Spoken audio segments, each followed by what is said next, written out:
न्यायाधीश उसकी वाकशैली में आ गया, कौवे के कहने में आ गया और उसने निर्णय दे दिया। और निर्णय देने के बाद न्यायाधीश कहता कि मेरे माता पिता मुझे मिलाओ। कौवा कहता कि चलो मेरे साथ, मैं अभी मिला दूँ तुम्हारे माँ बाप को। वो कौवा जा रहा है उड़ते उड़ते उड़ते, और न्यायाधीश भी उसके पीछे पीछे जा रहा है, ऐसे जा रहा है, बहुत धीरे धीरे जा रहा है कौवा जा रहा है, उसके पीछे न्यायाधीश भी जा रहा है। और ऐसे स्थान पे पहुंचा एक कचरे का ढेर लगा हुआ था। कौवा वहाँ जाके बैठ गया और बैठ के ही न्यायाधीश भी वहाँ पहुँच गया और कहा, देख, कौवे ने कहा, ये कचरे का ढेर है, इसके अंदर कीड़े बिलबिला रहे हैं, हजारों कीड़े। उसमें एक बहुत बड़ा कीड़ा था, उन कीड़ों के अंदर एक बहुत बड़ा कीड़ा था। कौवे ने कहा, देख, ये तेरा बाप बैठा है।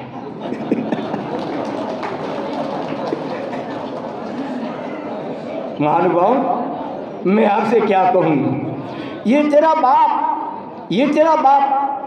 न्यायाधीश कहते मेरा बाप, तो मेरा बाप थोड़ी, तेरा बाप है, मेरा बाप नहीं है। कौवे ने क्या कहा, मेरा बाप नहीं है, तेरा बाप है। बोले मेरा बाप है? बोले कि हाँ तुम्हारा बाप है। बोले कि ऐसे कैसे हो सकता है? बोले जिसका बेटा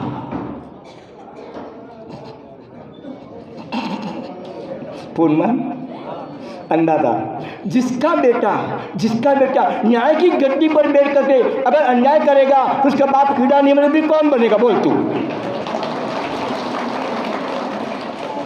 है?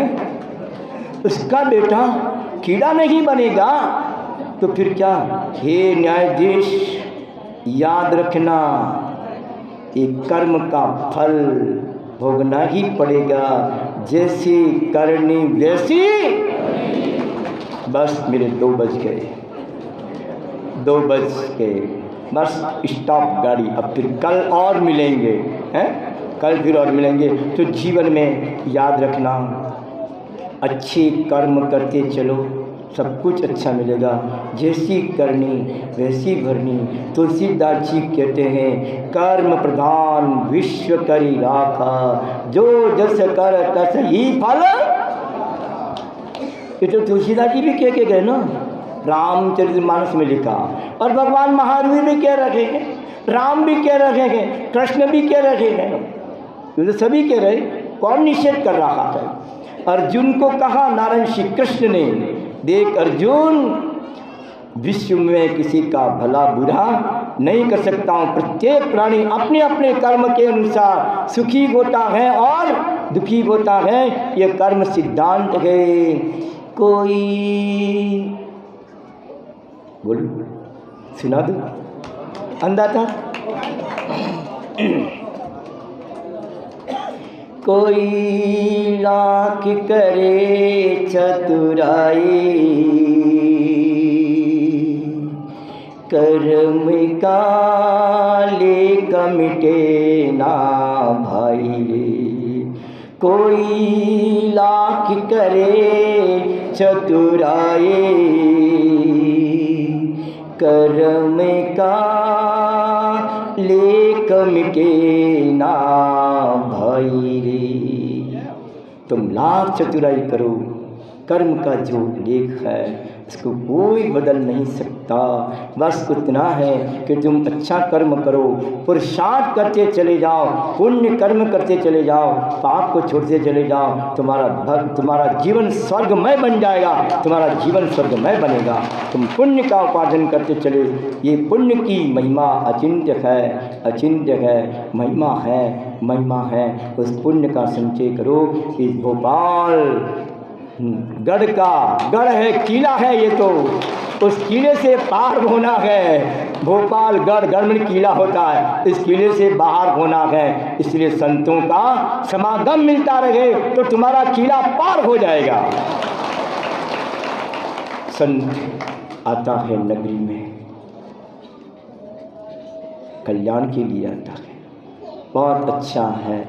आपका नाम तो भोपाल गढ़ का नाम तो पूरे विश्व देश विदेश में चला गया कि भोपालगढ़ के अंदर इतनी एक अजीम समाज होती हुई इतने प्रवचन सुनने के लिए आते हैं और साधु अड़ रहता है तो धर्म की प्रभावना होती है। उस साधु के निमित्त से जैन धर्म, अभी तो पूर्णवान जी ने कहा था कि जैन धर्म जैनियों का नहीं, अब तो जन जन के अंदर जैन धर्म चला गया। जैन धर्म जन जन के अंदर जाना चाहिए। मैं जैन धर्म को संकोचित में नहीं रखना चाहता हूँ। देश विदेश के अंदर जैन धर्म का फैलाव हो कि जैन धर्म कितना महान है, कितना महान है, कितना सर्वश्रेष्ठ है। वो तो हीरा है, हीरा है। जैन धर्म के हीरे मोती है। चुप हो गए, अंधाधर।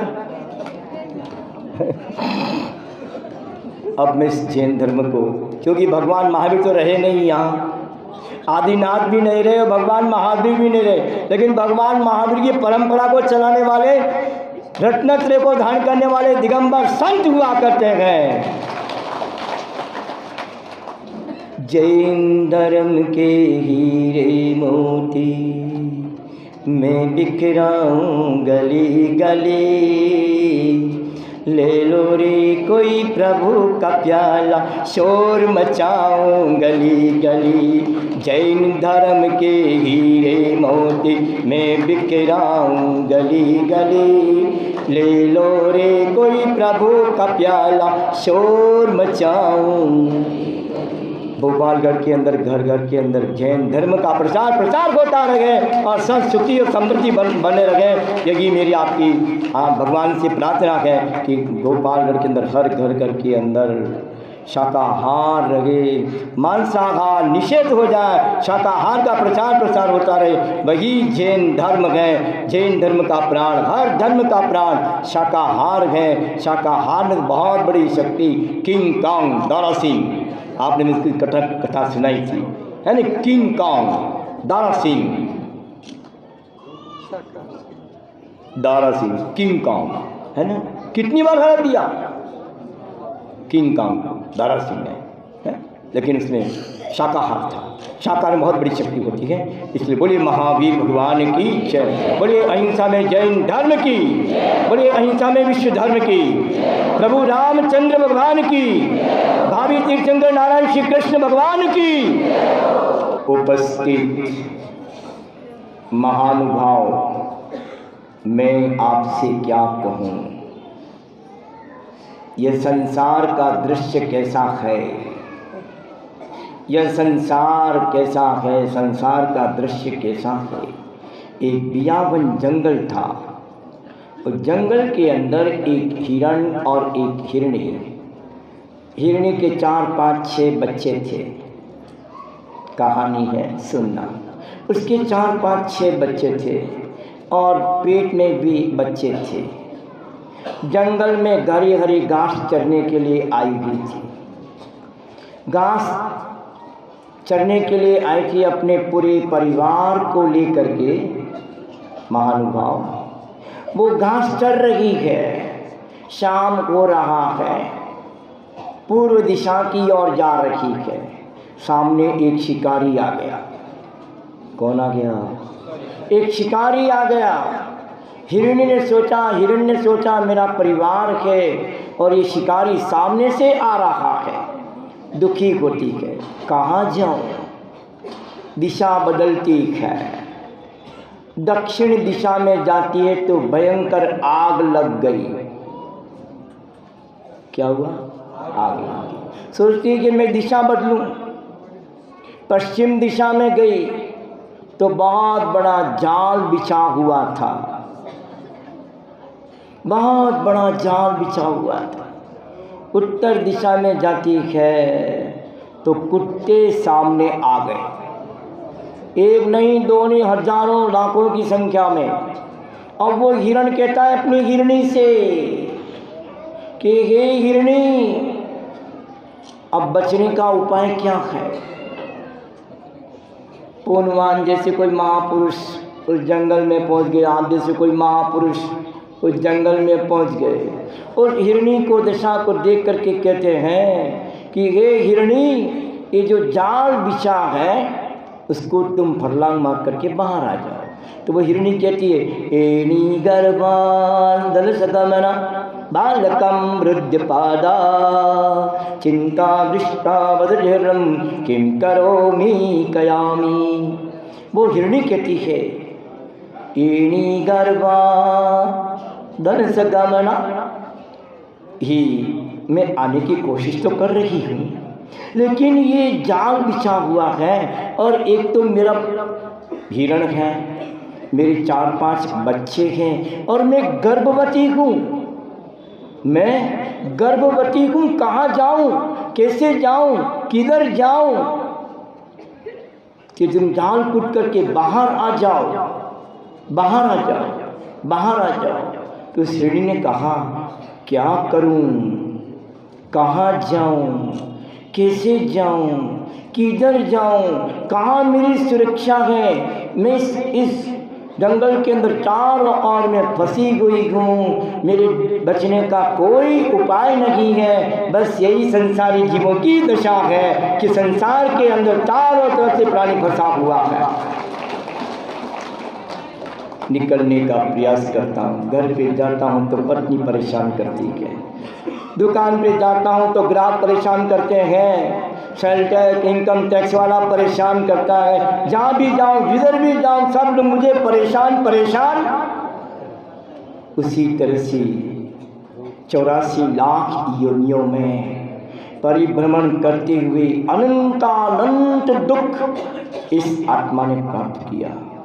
बड़े भाग्य से 84 लाख योनि में परिभ्रमण करते करते करते करते मनुष्य पर्याय मिल गई। क्या मिल गई? मनुष्य पर्याय मिल गई। 84 लाख योनियां हैं, एक एक योनि में अनंतों अनंतों बार नित्य निगोल, इतर निगोल, पृथ्वी काय, जल काय, अग्नि काय, वायु काय, वनस्पति काय, 2 इंद्रिय, 3 इंद्रिय, चतुरिंद्रिय, पंचेंद्रिय, नारकी, देव, तिर्यंच और मनुष्य, ऐसे 84 लाख योनियां। 84 लाख योनियों के अंदर ये मनुष्य भाव मिला, और मनुष्य भाव मिला है किसके लिए? आत्मा से परमात्मा की यात्रा करने के लिए मिला है। उस मनुष्य भाव को प्राप्त करके आत्मा से परमात्मा की यात्रा करना है। पुरुषार्थ ही मुक्ति की आधारशिला है। बिना पुरुषार्थ के ये जीव मोक्ष नहीं जा सकता। भगवान महावीर ने कहा, भगवान महावीर ने कहा, जीवन में अगर मोक्ष जाना है तो आपको भी मेरे समान पुरुषार्थ करना पड़ेगा। राम ने भी कहा, अगर आपको मैंने जो स्थान प्राप्त किया है आपको भी पुरुषार्थ करना पड़ेगा, बिना पुरुषार्थ की मोक्ष नहीं मिलेगा। ही आत्मन पुरुषार्थहीन नहीं होना। पुरुषार्थहीन जैन धर्म पुरुषार्थहीन नहीं कहता है। पुरुषार्थ करो, बिना पुरुषार्थ के मोक्ष नहीं। प्रत्येक आत्मा को मोक्ष पाने के लिए पुरुषार्थ करना होगा। भगवान महावीर ने स्वयं ने पुरुषार्थ किया और कर्म की श्रृंखलाओं को तोड़ करके आत्मा से परमात्मा की ज्योति जलाई। हमें भी हमारे जीवन में ऐसा सुनहरा अवसर आया है, हम भी आत्मा से परमात्मा की ज्योति जला सकते हैं। उस आत्मा से परमात्मा की ज्योति जलाने के लिए जीवन में पुरुषार्थ की आवश्यकता है। बिना पुरुषार्थ के कर्म की श्रृंखलाओं को समाप्त नहीं कर सकते। एक छोटा सा गांव था, भोपालगढ़। एक छोटा सा गांव भोपालगढ़। उस भोपालगढ़ के अंदर 8-10 बच्चे बैलगाड़ी के पीछे दौड़ रहे थे। कम से कम 10, 15, 20 बच्चे होंगे। उस बैलगाड़ी के पीछे कुछ दौड़ रहे थे। उसमें से कुछ बच्चे उस बैलगाड़ी में बैठ गए। क्या हो गया? बैलगाड़ी में बैठ गए। अब जो शेष बच्चे बचे, उनको पुरुषार्थ नहीं करने का दुख नहीं था, है ना। उनको पुरुषार्थ उन्होंने भी किया, बच्चों ने किया, उनको दुख नहीं था। लेकिन ये बच्चे गाड़ी में कैसे बैठ गए हैं, वो उनको दुख था। तो गाड़ी वाले से कहा, ओए गाड़ी वाले, तुम्हारी गाड़ी में बच्चे बैठ गए हैं?